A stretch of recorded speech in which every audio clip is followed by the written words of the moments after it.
Hello and welcome to the Part-Time Gamers, the gaming podcast for people with full-time lives. I'm Cyranex, clocking in with my good friend, That One Weirdo. So February's over, and as Tommy Wiseau might say, "Oh, hi, March." You know, I've been waiting all day to pull that one out. yeah, jeez, how the hell can it be March already? Wasn't last week like 2018? You know, I can't help but to think of the show Supernatural when you look at our current timeline. And the reason I say that is because Sam and Dean, the two main characters, have gone to hell in multiple cases. But they come back like months later, and then like 30 years have actually passed. And it's like, Ugh. yeah, when you're in an ever spiraling nonstop hellscape, time moves differently. Yeah, that is unfortunately very accurate in multiple levels. Jeez. Yeah, I don't even count this 2026. This is Yeah, 2020 versions. yeah. Oh, jeez. Actually, it's only 6.2. I still need the app update for 6.3. Yeah. Yeah, the first couple of months of the year are kind of crazy in our household because we have four birthdays in the first 4 months of the year. Uh Wow. yeah, so we got my youngest just turned 6 in January. My wife turned 42 in February. My oldest kid turns was it 11 this in like 2 Wow. weeks, and then I turn 41 next month. And then we have Oh, a wow. little bit of a 3 month jump, and then our last kid, our middle kid, uh turns, I think, what, 9, something like that. Yeah, 9. Uh, so it's Oh, like my gosh. it's great because, like, I'm pretty sure my family likes my wife more than me. Uh, at this point, and so, like, of course, my youngest daughter, my wife, and my oldest daughter get all of the really good gifts, and by the time they get to me, they're just like, sorry, we ran out. And then they have a little bit of time to reload, and then my middle kid gets all these good gifts again. So it's like, cool. Um, yeah, but uh, I'm I I empathize. I have my birthday's the day after Christmas. my So, dad's birthday is Christmas Eve. oh, I was originally supposed to be born on Christmas Eve, and then, as my mother likes to say, because my actual due date was Christmas Eve, and then I came Yeah, out 2 days later, and she was like, "Well, you were just lazy," and I'm like, "No, I was taking an extra 2 days to prepare for whatever the world would be after you yank yeah, me out of bliss," and then it's like, "Welcome." It's like, I want to go back. Can I go? This is nobody said anything about this yeah, shit. yeah. Oh man. Oh Yeah, my kids, when they were younger, they're in their mid 20s now, but my son Tyler is June 1st, and my daughter is June 3rd. And when they yeah, were growing up, because they were raised so close when they were, you know, when they were born, everybody thought they were twins. yeah, And that couldn't be further from the truth because they have such a massive difference in personalities. yeah, Like, my daughter has always been, the one to always go to class, and she's like, she's married. She let me know that maybe sometime this year there might be an announcement that I'll be a grandfather. If that happens, I will happily take my son-in-law on a vacation. We're going to go clear a yeah. lot of in the middle of nowhere, and all of a sudden shovels will appear. It's going to be really weird. But my son, on the other hand, was like me, where I put a saran, a sandwich bag on my head upside down and go, "Look, I'm Jaws." And he did that when he was a kid. Me, I did that last week. So, um, but them being around the same time, we used to do joint parties. But my daughter was always the social butterfly. My son was like, it was kind of like Lambda, Lambda, Lambda from like Revenge of the Nerds. It's like, here's these five geeks, and that's it. And Yeah. when we would have parties together, like, it would be a mass load of his friends and like three of his, and I always felt bad. I mean, everybody got along, so it wasn't like something like that. it wasn't the Sharks and the Jets from West Side Story or anything, but Oh, yeah. you always looked at like, if you looked out at like who showed, and it's like, oh, hey, it's all them, and then it's like, okay, IT support, what's going on, guys? uh, yeah. But hopefully, this year is gonna be interesting. You know, hopefully we are might. So thankfully we were able to get a substantial enough tax return that we were able to get rid of one of our big major debts that was holding us Nice, back. congrats. So yeah, we were able to like we paid off a bunch of stuff with this tax return, and I also the same time that like a week after we got it and when the transfer finally went through and we were able to pay off the loan and everything like that, I also got a $2 raise at work. So hopefully things Congratulations, should that's smooth out awesome. a little bit. Hopefully, Isn't that things have nice when that been happens? yeah. Oh man, I mean just being able to I I I think it's interesting people's definition of what is rich. Uh, to me, like a lot, I'm sure there's a perception that like, oh, rich is like, having mansions or having, being able to buy yachts or just having, you know, a lot of zeros in your checking account. For me, being rich is not having to check my bank account when I'm going out grocery shopping. That's Yes, that's rich to me. So yes. hopefully this is And it's a good feeling. yeah, I mean, just yeah. the little wins sometimes, and they do add up. I Yeah. remember coming back from deployments, we would file our travel voucher while we were gone, and we get like a lot of incentive pay. So I'd come back, file my voucher like 3 days later. I look at my account, and there's like 6 grand there, and it's supposed to be there, but it's also like, oh ho ho, and even just in the little ways of, okay, now paying this off, because when you come back from Oh, deployment, like the first week, nobody's cooking, everybody's going to Chili's, everybody's going to Panda yeah. Express, but just when everything settles in, because when you come back, they're gone with you for out a year, so they figured out life where you were like, hey, do you think that's gonna hurt? Because that, okay. Um, so the first week is very detrimental to kind of get back into things, but especially once that money hits, because usually when I was gone, I wouldn't spend a lot of money. They would try to be catching stuff up and just trying to live in absence of me, and even then, bills come into play. So when Yeah. that money hits, it's like, and Yeah. and a little or a lot, it's nice because Yeah. that's just one Yep. more bead of sweat you get to pull off your brow. Yeah. And it's not gonna rock the world, but I'm just hoping things will be a lot smoother this year. Unfortunately, But still you'll not in feel the time for difference, and I Nerdtacular. and I think that's the nice part. Yeah. Yeah, I mean, but even just the little shifts where Yeah. you don't have to think about like that card anymore, or this. Yeah. Because one of my travel vouchers and tax returns came back to back, and that was my last year in. And when all that money hit at one time, I was like, oh, it's probably not a good idea for me to see this first, but because obviously still being married, it's like, yeah, you Yeah. don't want to be that guy, but it's also like, those Star Wars figures on those action figures on the shelf, they need a home. Yeah. They need my home. Yeah.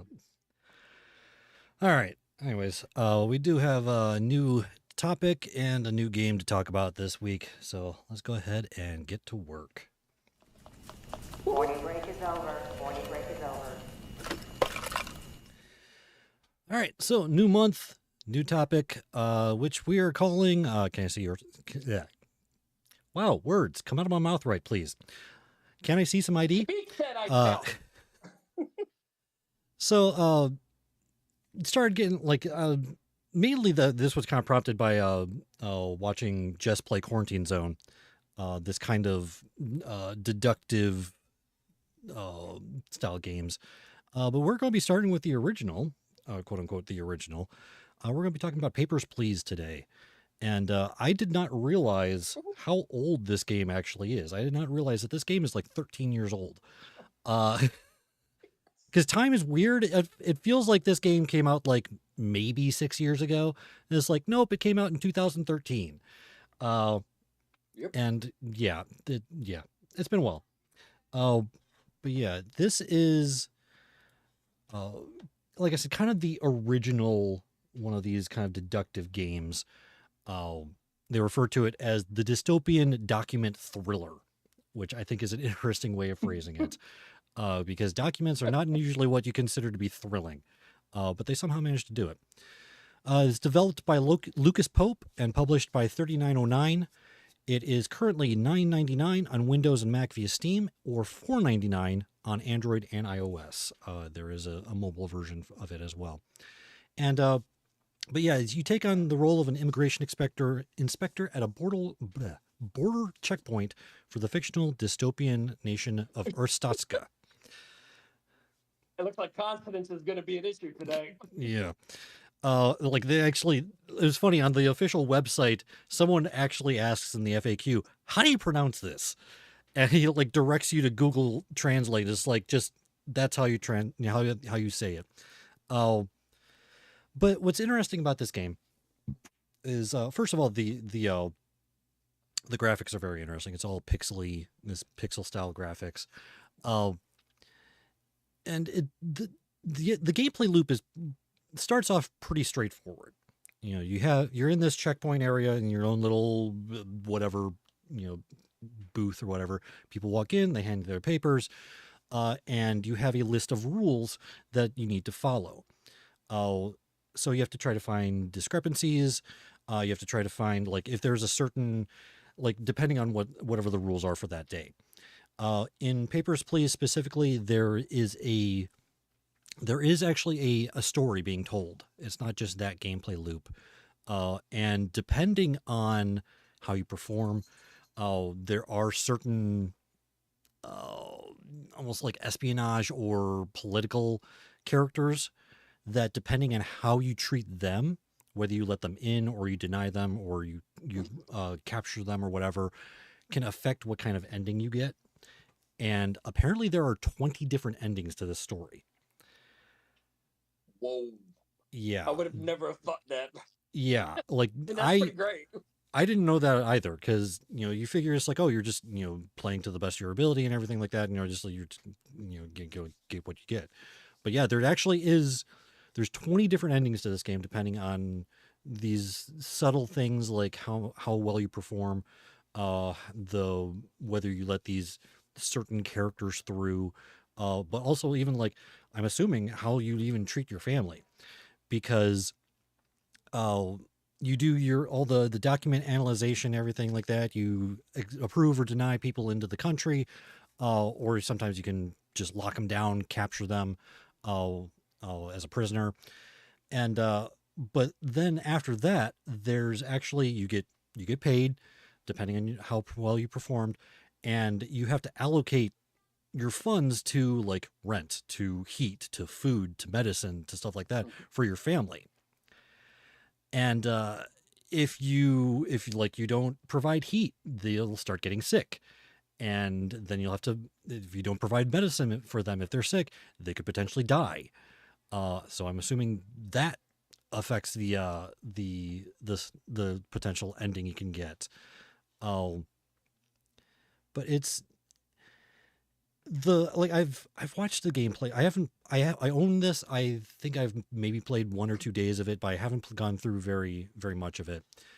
The level of detail that you have to look for gets pretty intense once you start getting into it. Like, the first couple days, it's very simple. It's like, oh, if they have a passport from this country, let them through. If they don't, deny them, send them away. But then it's like, oh, now we're starting to get reports of, certain documents being forged. So you have to look for clues to see if it's a forgery. It's like, eventually it's like, oh, you have to match the face to this certain slip of paper. You have to make sure that they have like this third other verification piece of paper. If they don't present that, you have to deny them. It's like all these different things start to really add up. And it gets much more and more attention to detail looking through these different documents. Um, and it can get pretty intense because the amount of money that you get at the end of the day is based on how many correct oh basically how many correct deductions you've done. Oh, so if you spend too much time trying to figure it out, you won't get as much money. Uh, which with the aforementioned having to pay rent, food, heat, and all that, that could start to become kind of problematic. Uh, but it really is interesting how they can take something as seemingly as simple as just matching details together and make it intense. They'll make it like a political thriller. Oh, because there's like certain points where you're in the middle of doing your normal checkpoint stuff, and all of a sudden, like you'll see in the screen I'm showing right now, you have your like main view on the bottom left where it shows the person, their documents they give you. You can drag them to the right, and it gives you a more detailed view of everything, as well as like he's showing that the pictures don't match, so you have to ask them. It's like, okay, why do these pictures not match, and everything go with their that kind of stuff. But also on the top of the screen, it actually shows you like that checkpoint area outside. So you have the line of people on the left, you have your checkpoint, and then you have this like almost like a parking lot and a street over by to the right. There are points in the game where all of a sudden like a truck will come from that right street, stop, like shoot the guard that's standing on that side trying to protect you, and you'll have people start running out of that truck, starting to rush the checkpoint. And it's like all of a sudden you got to drop what you're doing. They have a shelf that gives you a rifle, and you have to like try to defend yourself against these people rushing the checkpoint. There's other ones where it's like bombs go off nearby that disrupt your day and everything. So it's very interesting how they can incorporate, like they're showing right now in the video. Someone just jumped over the checkpoint and is about to get shot by the guard, or threw a bomb at the guard, and that ends the day. Oh, so there's I would hope so. yeah. It's like, so it's very interesting how they incorporate these different elements into something otherwise would seem very simple. Right. So it definitely has that charge to it. I'll try not to get we've done our political talk earlier, but in regards to this at least, it's interesting how it discussed there. That was a short talk. That was like 7 seconds. yeah. It's all good, right? Yeah, that's what I've heard. Well, yeah, it's definitely it's less twitchy and more that just trying to deduce quickly, analyze, having that very analytical mind and everything. It's a very interesting type of game. Yeah. So I had zero expectations walking into this. Oh, and yeah. Boy, this game made my back fat sweat. I was like, oh, this should be simple. This should be, and I'm a fan, bit of a precursor. I'm a fan of like the Russia House, like John LeClaire stuff, Night Manager. So I've always been a fan of like spy novels. I mean, I enjoy James Bond, but some of the best ones are more the other way, where it's kind of Yeah. that slow simmer, that kind of, it's not just, oh, it's all action. It's like, no, it builds to something, and it's the little things that kind of knock down the dominoes to the big Yeah. things. And this for me, and what was so great about it is like, because I remember seeing the screenshots before really getting into it, and I was like, oh, okay, like it's got kind of, I don't want to say they're not bad graphics, but they're kind of meant to be. They're kind of meant to be of the theme. Yeah. Because a lot of the stuff at first, I was like, is this Doom on a floppy disk? Like, what am I looking at? Yeah, but it definitely has that that aesthetic to it. Like, okay, it almost feels like this kind of Cold War era thing where it's like, Yeah. okay, kind of see where you're going. I still don't know how to pronounce the country. I never will. Um, Yeah. I call it Yeah. but it's the little things that kind of build because there's like contraband and there's like little things in documents and throws you all these little loopholes. And then, of course, as you mentioned, and that's actually kind of the fun little ripple effect where you're kind of doing your thing, your booth or whatever. It feels like such a focused point, even especially with a lot of the gameplay, where it's like, well, no, like letting this person out will have this, and so on and so Yeah. forth. And then there's that part of me where it's like, and you kind of mentioned, and I had it in the back of my head, it's like, well, you got to watch how much you earn because you got to pay rent and heat. And then it was like, yeah, but games are supposed to be fun. Like, why are you showing me life?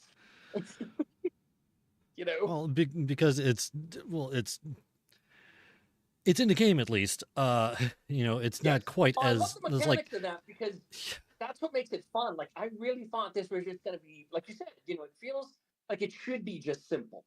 And yeah. then you're kind of focused in one thing with what you're doing, the documents, and there's these little tangent points in the brain. If if if you take certain medications for this type of stuff, because it's not like it's all action blow up in your face, not Yeah. entirely, but there is a lot of stuff where it's like you're easy to second guess yourself, and I think the game prides itself on that. I think the way it was written and executed is definitely meant to do that. That's part of the enjoyment, Yeah. but also especially if it's like something little. Like it almost feel like you know what I mean, where it's like typos or like Yeah. certain things that could be contraband or like you read something wrong or like even with like the X-rays and stuff, like all these things, and you're like, you here for business or pleasure? You only here 2 weeks? Great. Yeah. I mean, it does get pretty intense with the details. It's Mm-hmm. like you have to keep track, like you have to make sure that things are of a valid date. So you have to make sure, like, what the day is. Like there's even something like you have to look at like the symbols that are on the passports and stuff for certain countries. There's I've seen ones where it's like, oh, there's like literally like two lines missing on the symbol or something like that, where it's like it's very close, but it's there's some level of difference between the two. One thing that is kind of nice about all of this is they do give you a little bit of leeway. Mm. Uh, when you're doing this, you have the first two mistakes are warnings. Right. After that, that's when they start deducting money from you. So it's interesting because you can still do like, okay, there's a political, character or whatever, like a rebellious, revolutionary type character that wants to get through in order to do something, and you want to help like bring the government down. So you want to allow them in the country. In theory, you can still do that as long as it's the first two mistakes, and it won't affect your money. Oh, Mm. so I like that it gives you that little bit of leeway to make a mistake or two. Oh, so it's it's when you on paper stuff like this shouldn't be fun. It's like stuff like this, That's like it shouldn't be entertaining.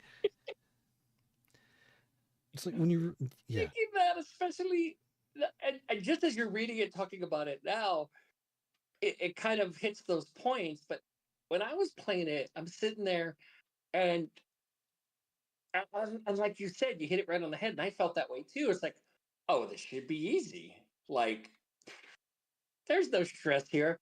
And then the next thing you know, it's like, I told my girlfriend, I'm like, can you turn the AC on? She's like, the AC is on. She was like, you're literally playing a game that's designed to stress you out. And I'm like, yeah, I'm yeah, not feeling any of it. I'm good. Like, what do you mean? But yeah, it is like there's that, like when adrenaline kicks in, and not like this is like bungee jumping or anything, but for a lot of people who like details, and kind of feel like this kind of one up, like a little spy versus spy, where it's like, oh, you thought you were going to get me with that and stuff like that. There's there's joy in that kind of challenge, and that's why Yeah. games like this work so well. And that's what's so great about, like, with certain themes and how you execute them, where it's like, well, almost anything can be a game. But in this case, I mean, you make a good point. Like, even I sat there, it's like, I don't make enough money for heat or rent or whatever, and it's like, wait, this is like a Black Mirror episode. Like, what is this? Yeah, I mean, I really appreciate the gameplay. The fact that it's not super twitchy, that it's that deductive reasoning, that attention to detail. It kind of reminds me of certain games Mhm. like almost a horror version of this would be I'm on observation duty. That series of games where it's like Okay, yeah. with that one you're looking through cameras, and it's like as you change the cameras, you start getting anomalies. So it's like you have to try to figure out, remember, like, okay, what did this room look like first, and now like what has changed. And you don't know if things have changed. Uh, you, you just have to try to find the differences if there are any. Uh, so that, yeah, that just attention to detail. Uh, there is there is also, so you have the regular story mode where you're like, the story goes, you were selected in this like October lottery to be the guy who works at the checkpoint. Oh, so you Mm. can support your family and everything. And you go through the whole rigmarole of it's 31 days, it's 1 month of going through uh, as the checkpoint inspector.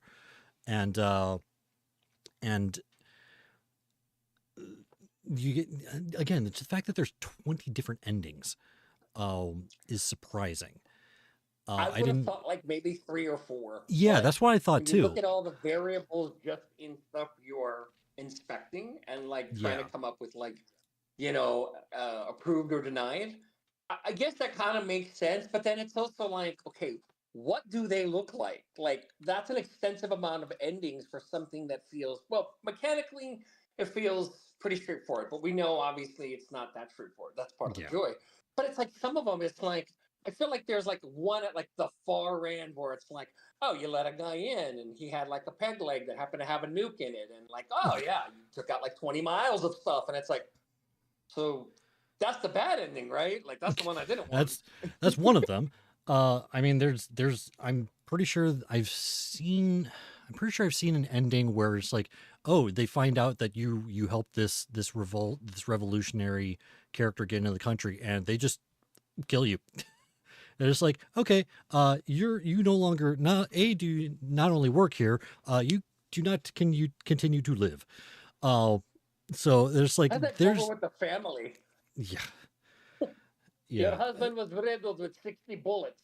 He had an accident on some stairs. Ah, yes. One, ATV said so. yeah, one of my favorite lines from Mystery Men. Uh, he fell down an elevator shaft onto some bullets.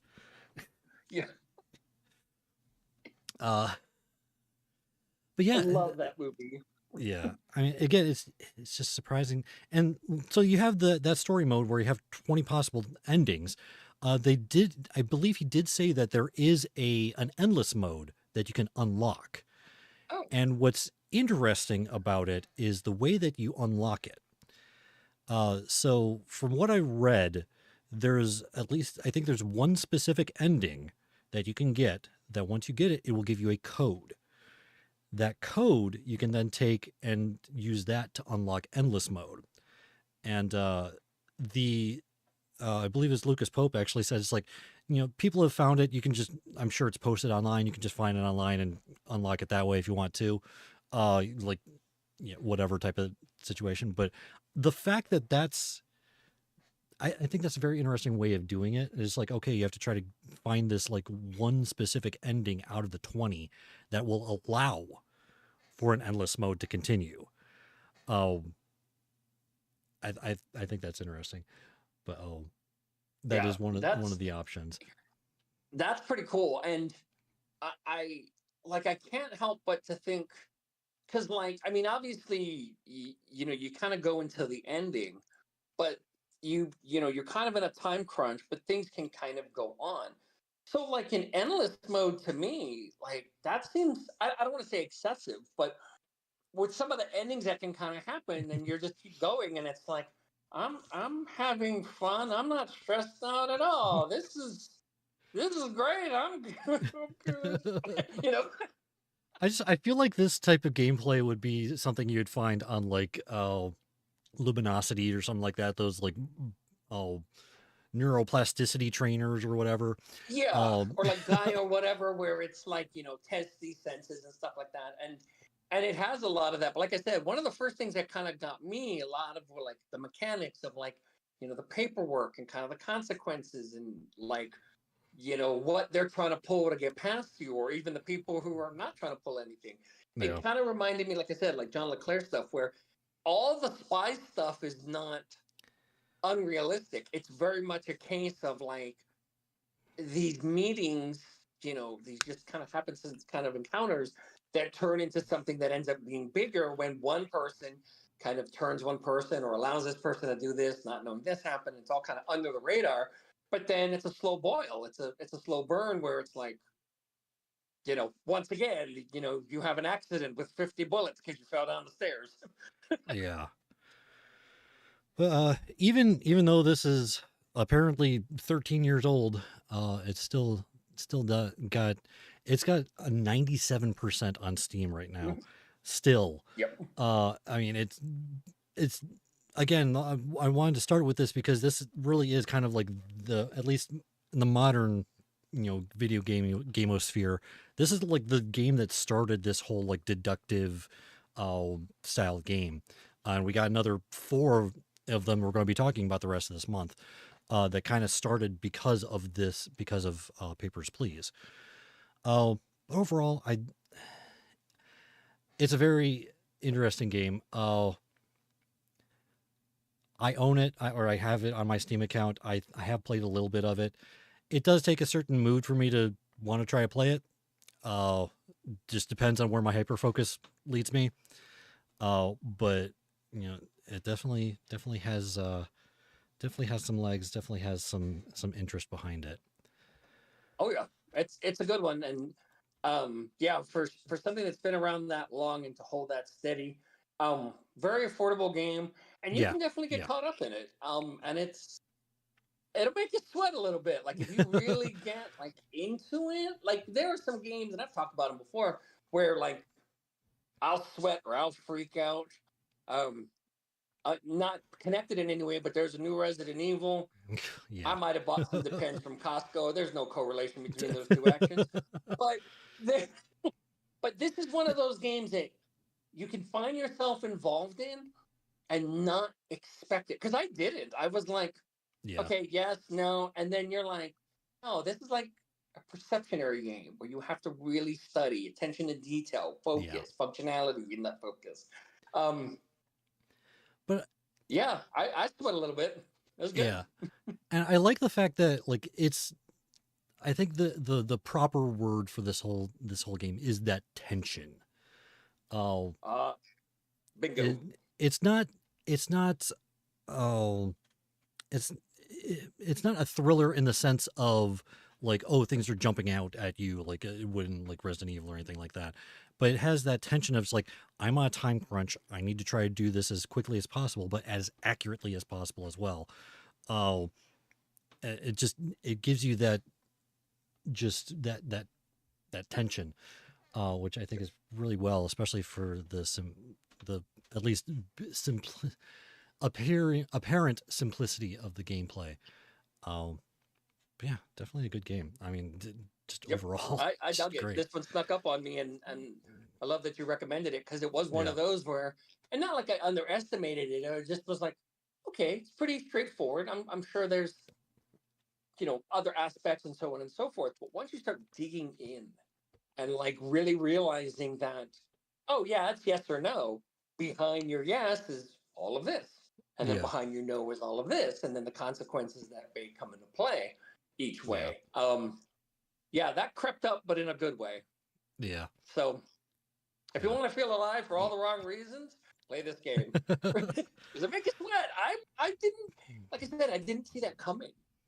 Realize that I was gonna get there. There's a few games that do that, but this was one that was one of them where I was like, oh yeah, green light, red light. Nope. Yeah, yeah, and that's one of its biggest strengths is it starts off seemingly simple and then it ramps up from there. That's like where all of a sudden your list of things you need to look for is like 28 different items deep, Oh yeah. and it's like, and you have to try to go through those as quickly as possible and as accurately as possible. So yeah. Anyway, Yeah. oh Got pucker factor. I'd say it's about an 8 pucker factor. yeah, That's how we'll rate games now. Pucker factor. Oh, I had a good that's time with this. that's That how was you'll easy. rate Pucker games. factor was fun. Yeah. Either that or how many sock puppets out of 10.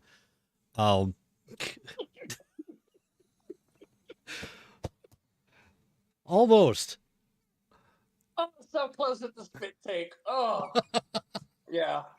Yeah. Oh, yeah. That went in my Oh, so kidneys. Thank you.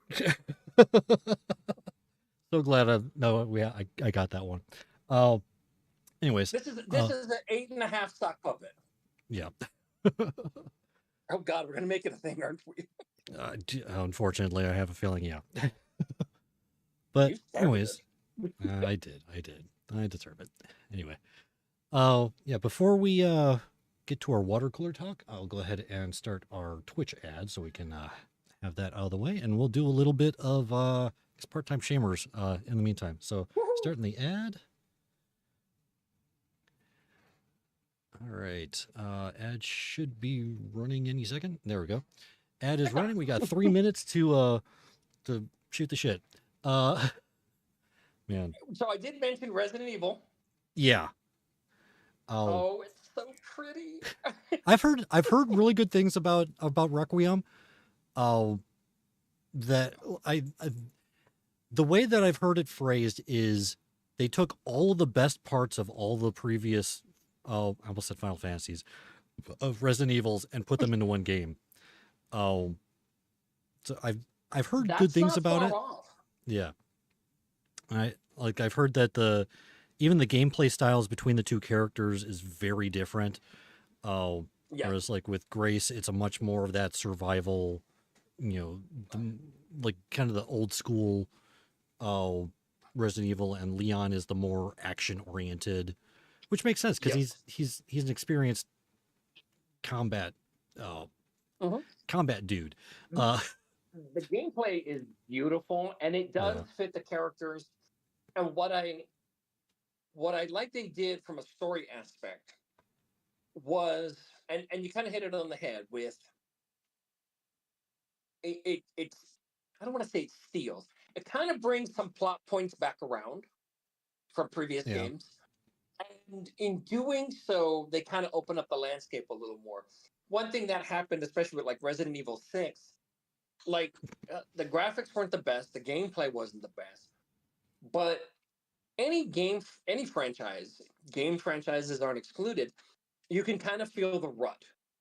And Resident Evil's been around forever. Yeah.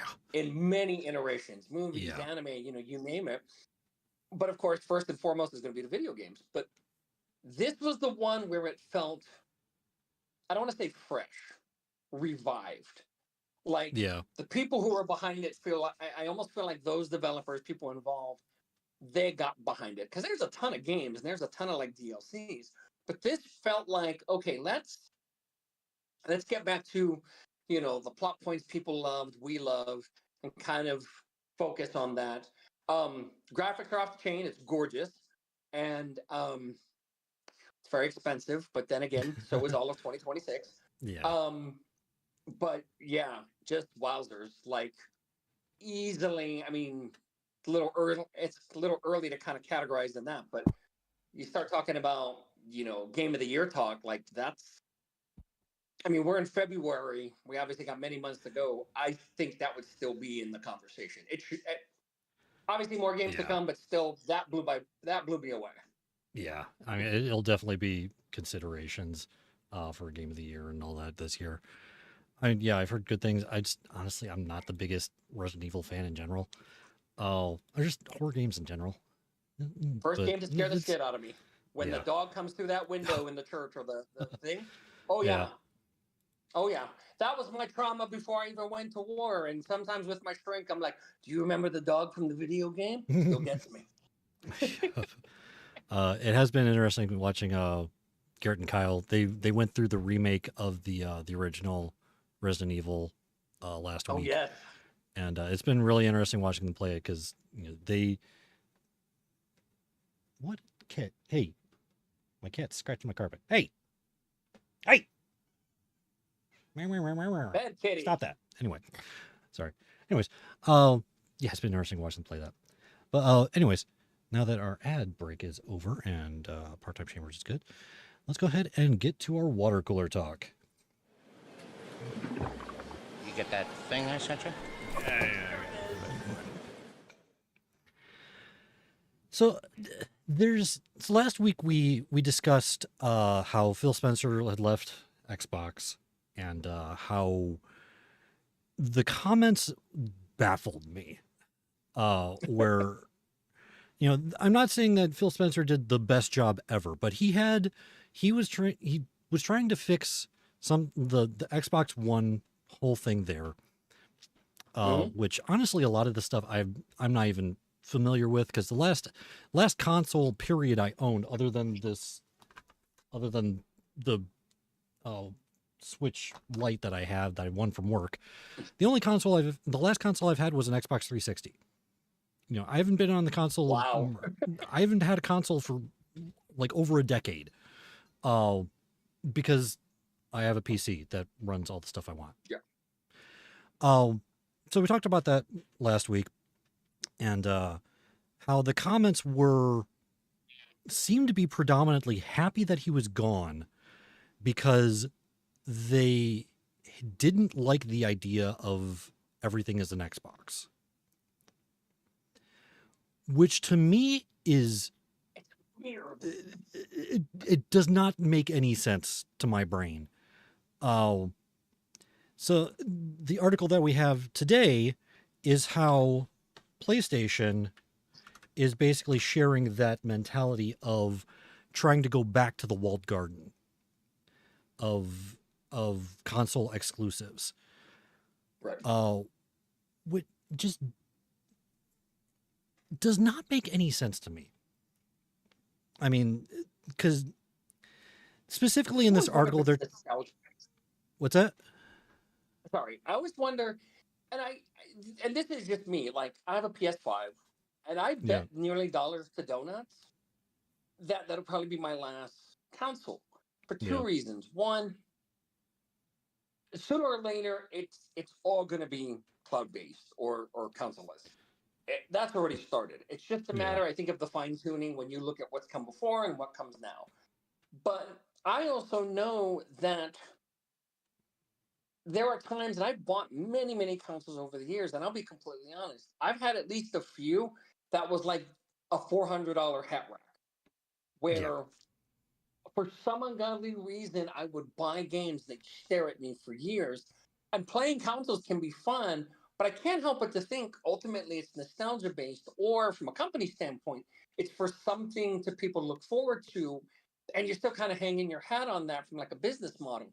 But think about how much we can do without a console, let alone like a full-on computer, and not just Yeah. gaming, but like actual tasks, work or whatever, and things of that nature, to where you spend this money for this hunk of plastic and diodes or whatever, and in some cases, unless you're that player, it just feels inaccessible. And especially Yeah. now, like games being, I just got the new Resident Evil.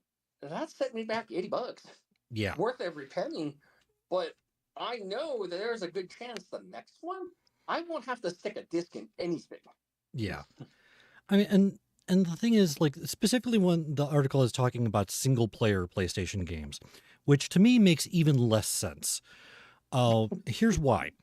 So like a couple of the things that they did is like PlayStation in general doesn't do a whole lot of like wide releases for a lot of their games. A lot of them are exclusive on PlayStation, at least for some period of time. And then like 6 months to a year afterwards, they release it to PC. With a few exceptions, one of which was Helldivers 2, which is still arguably one of their most popular one of the most popular Sony games right now. And that was released on PC the same day it was released on PlayStation. But it's a live service game. Yes. What they're planning on doing potentially is still releasing their live service games on multiple platforms on PC and PlayStation, so that they can keep that revenue stream going. But they're going to be reining back their single player experiences back onto the console. And one of the games that is kind of potentially in first to kind of hit that is the Wolverine game. Yes. Oh, yes. So Insomniac's Wolverine is due out on PS5 exclusively this September, and they speculate it will never see PC, ever. Yeah, that they will keep it exclusive to PlayStation for its entirety. And my response to that is, I guess I won't play Wolverine then. I mean, I can tell you about it. I can't help but to think this is like the same thing with movie theaters now, where you're trying to find that balance between that and like streaming, and it kind of bleeds over, and it would make sense, mentality-wise, that the situation would be similar. But you can't take away one to make the other one better. They have to kind of coexist. Yeah. But also, especially in the case of gaming, like it's getting more and more expensive to buy these hunks of plastic, and then on top of that, like for some people, and I've seen it. Hell, I've done it. Unfortunately, I've bought consoles just because only certain games are going to be released. And it wasn't necessarily having anything to do with who was making the console. It had nothing to do with that. More than anything, it was just the games, either the in-house ones or whatever the third party might be, mostly the in-house ones, because it was like Sega and stuff. And then you're like, okay, great, I did that. And then now what do I do? And especially now more that technology is ramping up, and you have the mentality for a lot of people, and I agree with Philly Billy, where, sooner or later, I mean, you're going to be able to expand that connectivity. It's already started. Yeah. I'm not exactly the biggest fan of it going so AI. I get why that's happening, but I don't have to like it. Yeah. But I also know that sooner or later, the ideal of physically buying games, and I've gotten to that point, I like being able to hold the games. Yeah, it's physical. I own it. It's mine. But also, it's like, I can pull it up quicker this way. I do that now with so many movies, and I love collecting movies. But also, it's like, I pay for these services. And that's another thing. How much money do people throw at these services to have accessibility to games, and then still have to buy this crap, like outright? Yeah. No thanks. I mean, and that's the thing is like, to me, it's weird that they're specifically going with the single player games to keep exclusive. Because it's like, to me, it doesn't make any sense. It's like, okay, so you're like the ask for me, if I wanted to play Wolverine, and they're not gonna put it out on PC. The ask is for me to spend minimum, looking on the PlayStation website right now, a certified refurbished PlayStation 5 console is $400. That is probably, unless you get it like somewhere, like you get it from Uncle Jim down the street or whatever, you're going to be spending like, okay, at least $400 for the console itself. Then you have to buy the game, which is probably going to be $70 to $80 at this point. Yes. If you want just bare like bones, not even special editions. Those are like $140. Yeah. So we're already up to over $400, like $470, $480 for me to play this game. And I get to play it once. Yes. Okay, it's a single player story based game. I severely doubt there's going to be a whole lot of replay value. So it's like, okay, cool. I get to play through a 12-hour story for $480. okay, guess Yeah. I'm not going to be playing Wolverine. It's like Yeah. I can it. describe it to you on the show, or I can react it out with sock puppets. Yeah, it's just it. Yeah. It's I it's I a I long will, way for a short trip. yeah, I will admit Yeah. I'm the one who's neurodivergent here. Uh, I don't understand this at all. To me, it's like, okay, if you traditionally consoles are loss leaders. It takes more money to make the console than it does than they sell Yes. it for, because they're hoping that people Yes. will go into the ecosystem and they will buy peripherals, that they will buy the games for it specifically. They make the money off of the games, not off of the consoles Yes. themselves. So why are they going back to an exclusive walled garden where it's dependent on people owning the console that they don't want? It's like I mean, I it just and has to baffles be me. some expectation there. I just and me, I mean, I grew up in a time where, like, I mean, I had the ColecoVision, for God's sake. Like, I thought that was like, oh my God, that's so cool. And then, of course, now, and I would have considered myself an out and out Neanderthal, but I also can get for some people how, oh, it'd be cool to buy one. Because there is some correlation with, as they some people call it, retail therapy, where you buy Mm. something and then it's like, oh wow, it's new. But in most cases, especially Americans, like that wears off in 30 minutes. Like, Yeah. oh, shiny stuff no longer shiny. Oh, must consume mass quantities. And I can't help that it somehow has to come back to that because I mean, outside of very specific games, Resident Evil being the most recent, I don't, it's not even financial. It's, I don't feel the need to buy every game just because it comes out. They're not comic Yeah. books. Even comic books now are obviously expensive. But for a lot of people, it comes back to like a support system thing, like you said, kind of putting it out in the ecosystem. And a lot of people buy games. And I know a lot of people who buy games either by price because they're cheap and it's like, okay, that's a good deal. Or it's a case of, and I've done this, especially in music, it's like support. But I also know it's like it adds up, and there are times where people lose interest. They have things going on in their life to where they can't play. I've unfortunately had systems that by the time I sold them and got rid of them, I felt nothing. Yeah. And once again, with the PS5, as much as I enjoy it and the many facets as it has, I've seen, and not just with the Stadia, but like the Luna and so many other developers and even game console makers that are knocking on that door. It's like we won't have to create, a box where you'll have to plug it in and do all this. And yes, now they're nothing like before, where yes, you can get movies and internet and all that stuff, but you can do that on your phone in less the Yeah. time than it takes to boot up the machine. Yeah. I mean, that's the thing is There's like, got to be an intrinsic side to it. That's yeah. that's all I'm getting out of it. And the single player stuff, ridiculous. Yeah. I mean, that's my, like, the reason why I got rid of consoles in general is because, like, I was able to get a decent enough computer where it's like, okay, I can play literally like all of these games that I have this console for on my computer, and I can do a bunch of other stuff on this computer, like record this show and like video editing or audio editing or just whatever. I can do so much more on this computer than I can on just a strictly gaming console. Oh, it's again, maybe there's some detail that I'm missing in my neurodivergency, my flavor of neurospice, but all of this sounds really dumb. From like, I just think it has yeah, to come back to expectations in some way. Like what they think the core fan base of what gaming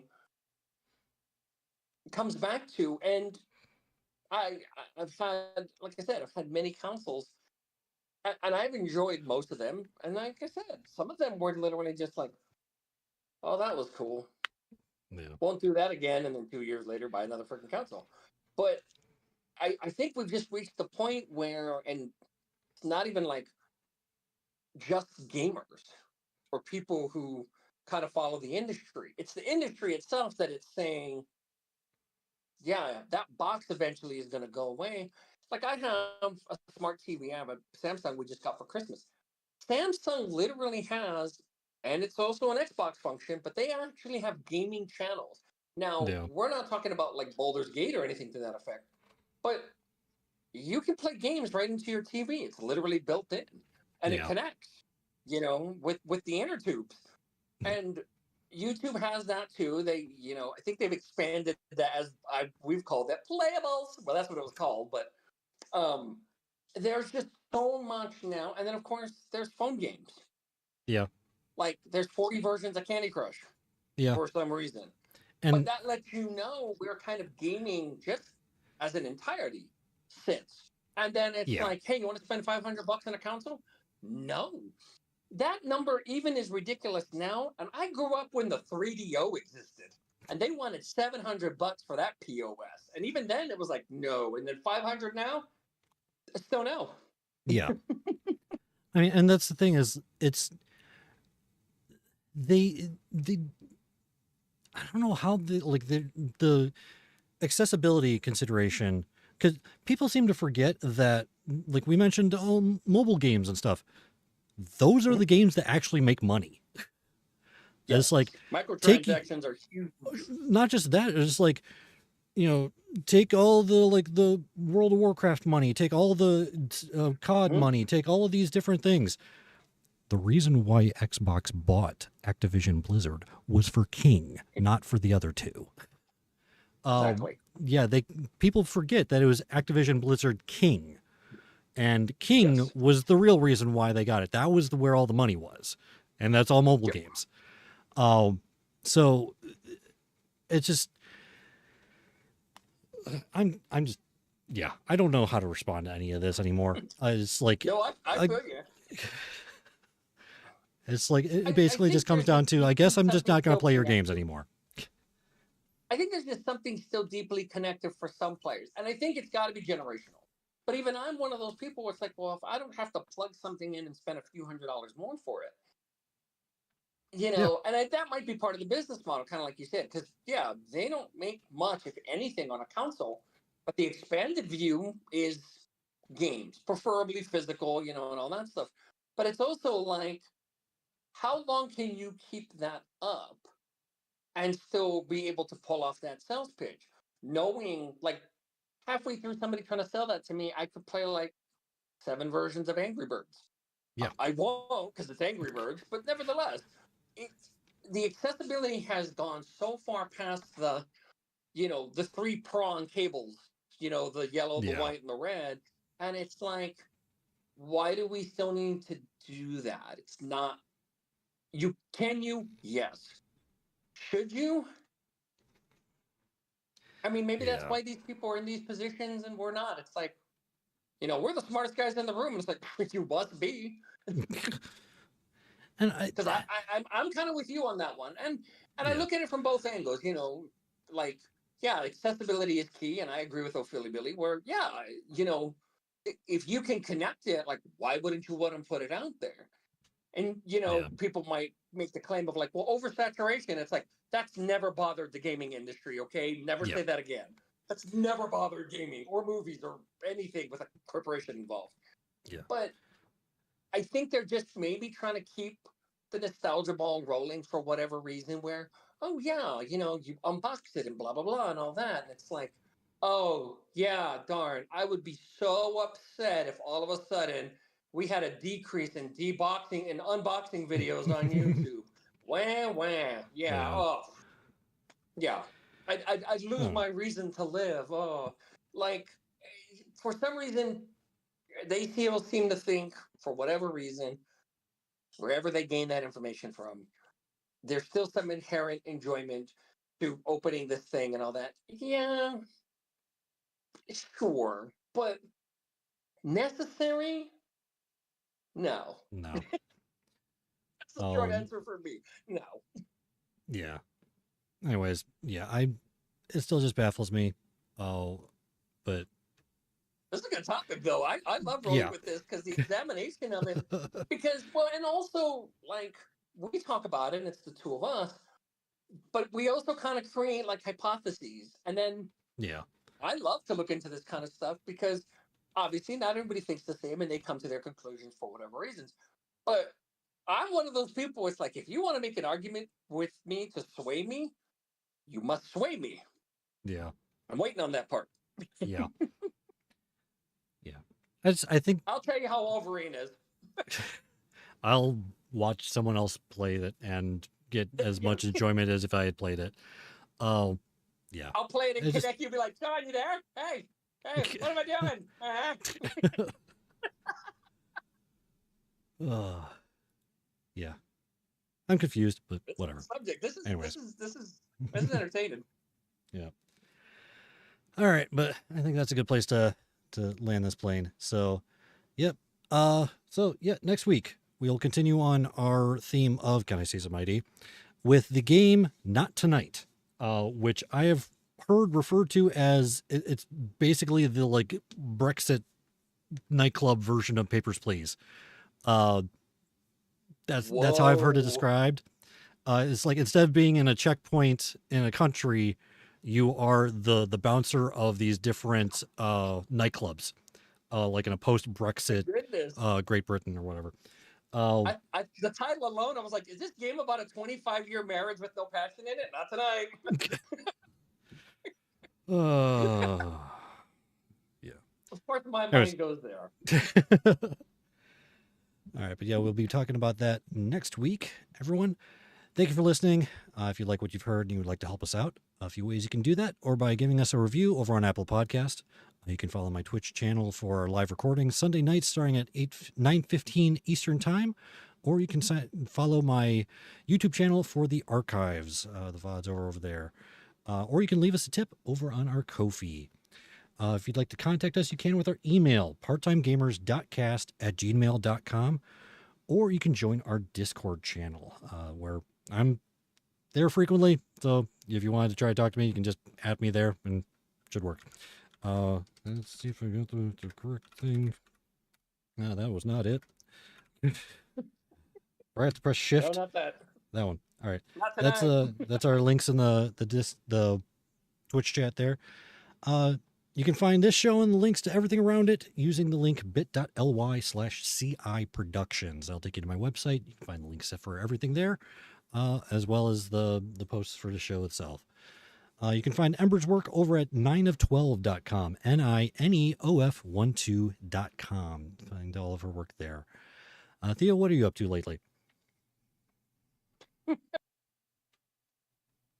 You know, even I asked myself that question with no answer.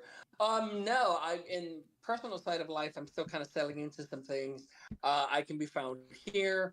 I hope to be getting things kind of back as they were, and get back to a solo show of some way, shape, or form. I'm not sure where Nice. that's all going to go yet. But for now, you can find me and mock me here. All right. Emphasis Everyone- on mock.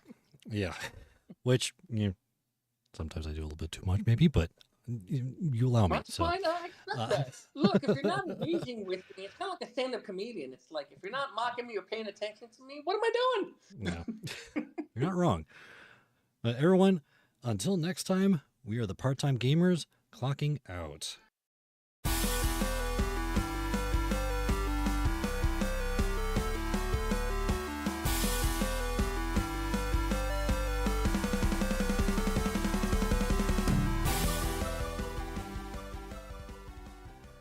Diamond Club hopes you have enjoyed this program.